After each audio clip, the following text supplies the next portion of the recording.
안녕하세요. 부자빠 주식학교의 김사부입니다.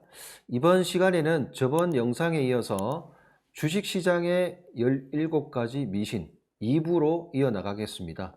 켄 피셔는 이 책에서 많은 사람들이 아직도 투자 상식이라고 생각하고 있는 틀린 사실이 많이 존재한다고 합니다.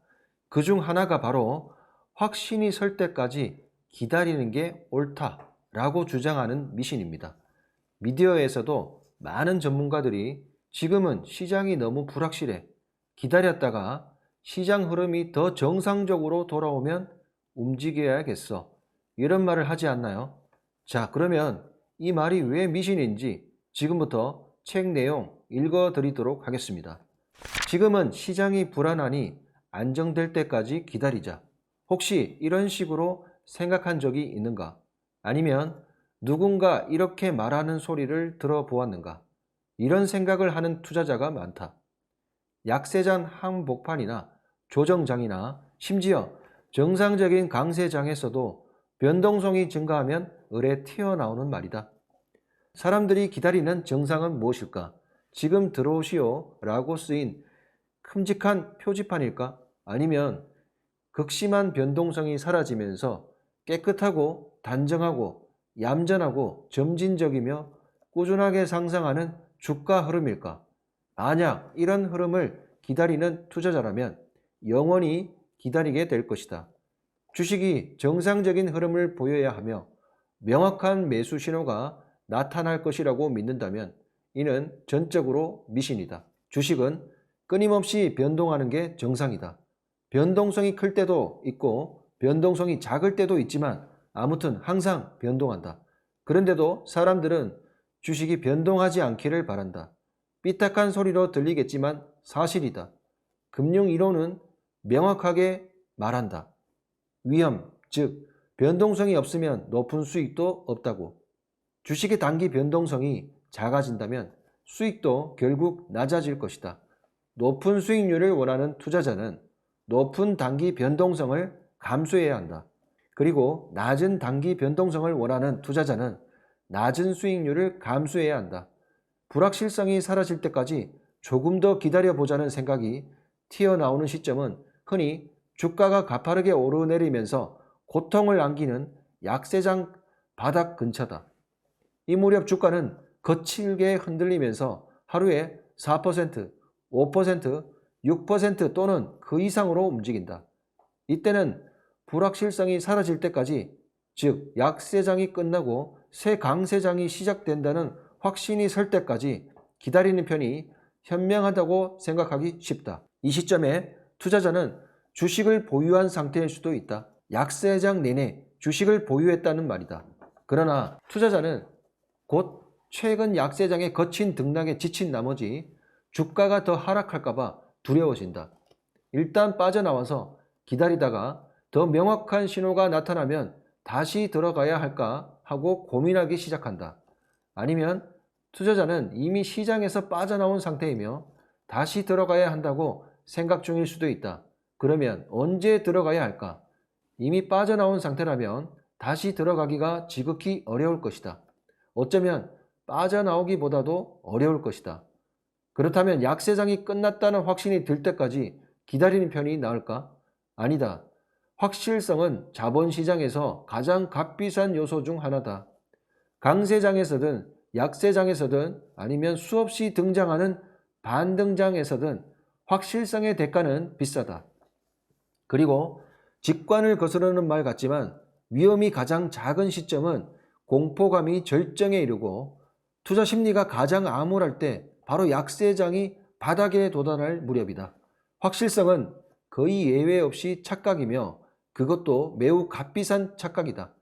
약세장 바닥 시점을 정확하게 집어낼 수 있는 사람은 아무도 없다. 물론 운 좋게 맞출 수도 있다. 그러나 행운은 전략이 아니다. 단지 우연일 뿐이다.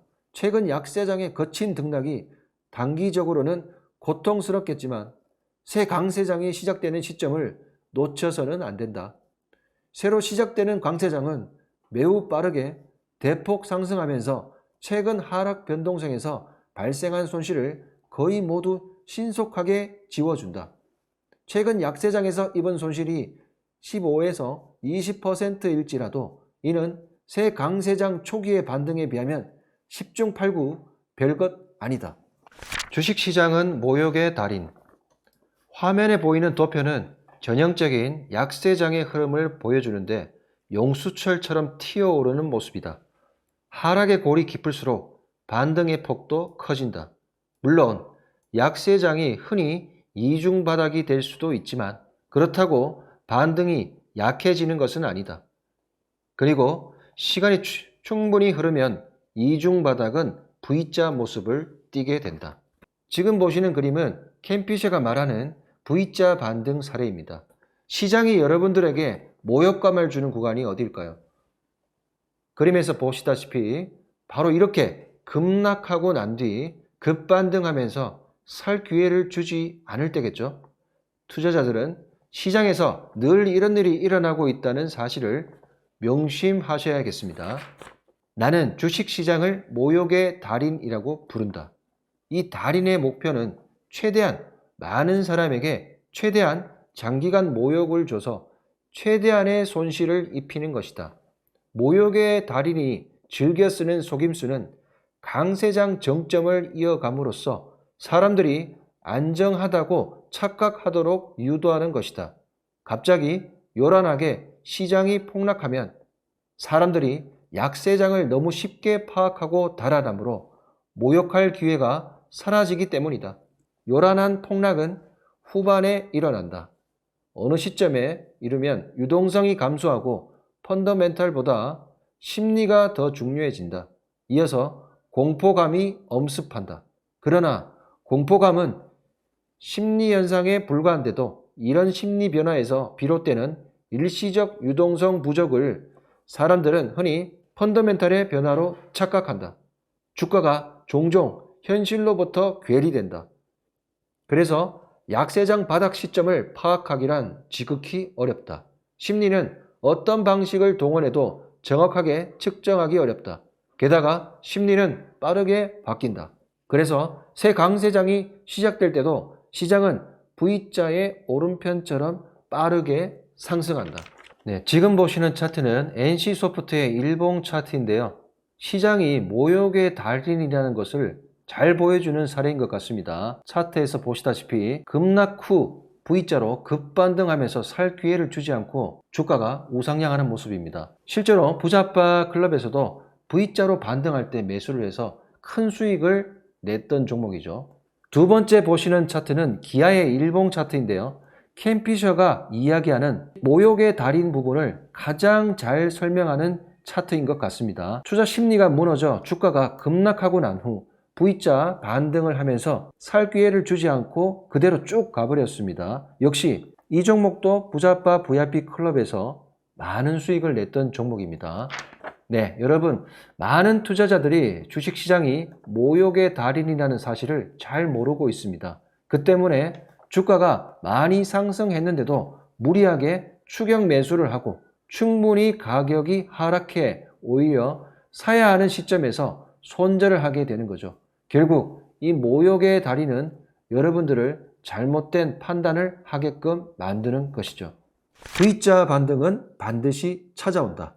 어리석게도 불확실성이 사라지길 기다리다가 초기 V자 반등이 주는 막대한 수익을 놓치면 이는 이전 약세장에서 입은 손실을 만회할 기회를 잃는 셈이다.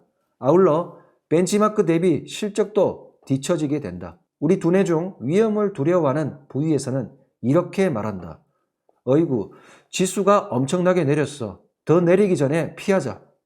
우리가 이 말을 따르면 잠깐은 불안감을 덜어낼 수 있다. 그러나 강세장 초기 V자 반등이 주는 막대한 수익은 날려버리게 된다. 주가가 바닥에 도달한 다음에도 급등하지 않는다고 믿는 사람은 그렇게 생각하는 확실한 근거가 있어야 한다. 한쪽에서는 공산 소련이 위세를 떨치고 한쪽에서는 나치가 세계를 정복하겠다고 위협하던 기간만이 V자 반등이 가로막힌 유일한 사례였다. 그리고 이런 상황은 단지 반등 시점을 뒤로 미뤘을 뿐이다. 1942년 바닥을 찍은 다음 주가는 V자의 우변을 만들어내며 반등했다. 주가는 다시 튀어오른다. 이는 미신이 아니다. 화면에서 보는 도표는 미국의 S&P 500 차트입니다.